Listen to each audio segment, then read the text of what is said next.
어, JTBC에요. 여기도 조국 광복절 특사 출소하나 이 대통령 결정만 남았다. 조국 조국 그 가족에 대해서는 참 인간적인 면에서 그 가족을 윤석열 정부가 조국과 조국 아내 또 그 자녀들 아들 딸 전부 다 폐위를 만들었잖아요. 인간을 다 망쳐버렸는데 그런 거에 대해서는 우리 국민들도 참 가슴 아프게 생각하는데, 그런데 이제 지금 조국이 들어가 있는 그것이 그 자녀들이 그 아버지의 권력을 이용해서 뭐 여러 가지 혜택을 받은 거에 대해서는 권력 갖지 않은 일반 국민들에게는 상당히 그게 좀 그 6개월 뭐 2년 몇 개월 중에서 6개월이 살았는데 벌써 빼내준다 하는 것은 좀 이해가 안 간다. 조국 전 조국혁신당 대표가 광복절 특사 심사 대상에 포함된 걸로 확인됐습니다. 일단 명단에는 이름이 오른 건데 다음 주 국무회의에서 이재명 대통령의 최종 결정이 남아 있습니다. 조국 전 대표는 자녀 입시 비리와 청와대 감찰 무마 혐의 등으로 지난해 12월 징역 2년 실형이 확정돼 수감 중입니다. 자녀 입시 비리에 관여됐다는 거죠. 그 아버지가 자기 특권을 갖다 이용해서 자녀 입시에 그렇게 영향을 줬다는 것은, 자기 부인도 그 교수로서 그 조국도 자식들의 이런 입시에 특혜를 주고 이런 것들은 일반 국민이 볼 때는 납득이 되지 않은 거죠. 이런 편법이 있었구나. 권력층이 이런 편법을 써서 자기 자녀들을 다 그런 식으로 넣었구나. 그렇게 보여지지 않아요? 정성호 법무부 장관과 법무부 검찰 인사 외부 인원 총 9명이 참석했습니다. 오늘 7일 열린 법무부 사면 14위원회에서 조 전 대표를 포함한 사면 복권권의 대상자를 논의했는데, 뭐 12월 만기 출소 예정이지만 광복절 사면이 이루어질 경우 형의 3분의 1인 8개월 만에 출소하게 된다면 좀 문제가 있죠. 형을 다 살았을 때 얼마 조금 남았을 때 그런 것이 있지만 이렇게 3분의 1밖에 살지 않았는데 사면한다는 건 좀 무리다.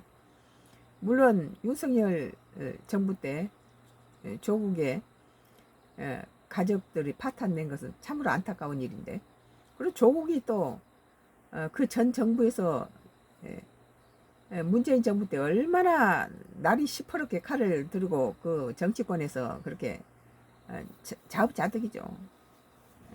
조국이 엄청 실세로서 엄청 여러 사람을 괴롭혔죠. 최종 대상은 오늘 12일 국무회의 의결을 거쳐 확정되지만 조 전 대표가 사실상 사면 복권되는 것이 아니냐는 관측이 나옵니다. 심사 대상 명단은 대통령실과 법무부 검찰국 간의 협의를 통해 정해지는 만큼 대통령의 의중이 담겨 있다고 보여지기 때문입니다. 대통령이 이런 무슨 특사라든지 이런 것은 전부 대통령 권한이죠. 다만 대통령실은 최종 명단은 아니라고 밝혔습니다. 강유정 대통령실 대변인은 최종적인 대통령 사면권을 행사에 대한 결심이 있는데요.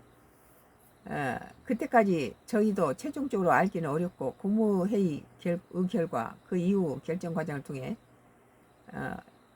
저희도 발표될 쯤 확정된 명단을 알 수 있을 듯합니다. 지금은 뭐 아직 확정되지 않았다. 정치권은 반응이 엇갈렸다. 국민의힘에서는 내로남불 시즌 2라며 굉장히 잘못됐다고 비판했습니다. 송원서 국민의힘 비상대책위원장 겸 원내대표는 국민적 불안과 우려가 큰 지탄의 대상이었던 조국 전 대표를 포함시켰다는 것에 대해 국민과 함께 분노를 합니다. 반면 조국 전 대표를 포함해 정치인들이 사면을 공식적으로 건의하지 않은 민주당은 사면권은 대통령 고유 권한이라며 말을 아꼈습니다. 전용기 더불어민주당 의원은 YTN 라디오 뉴스 파이팅 김영수입니다. 해서 사면 여부가 기본적으로 아직까지 정해지지 않고 대통령 고유 권한이기 때문에 조국 혁신당의 결과를 차분하게 기다리겠다고 밝혔습니다. 조국 혁신당에서는 결과를 기다리겠다는 거죠. 윤재관 조국 혁신당 수석 대변인은 진인사 대천명의 마음으로 결과를 기다리고 있습니다.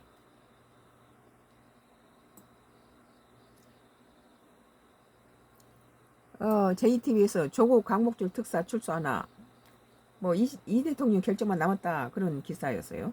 썬가 그루스 나의 정치 코멘트.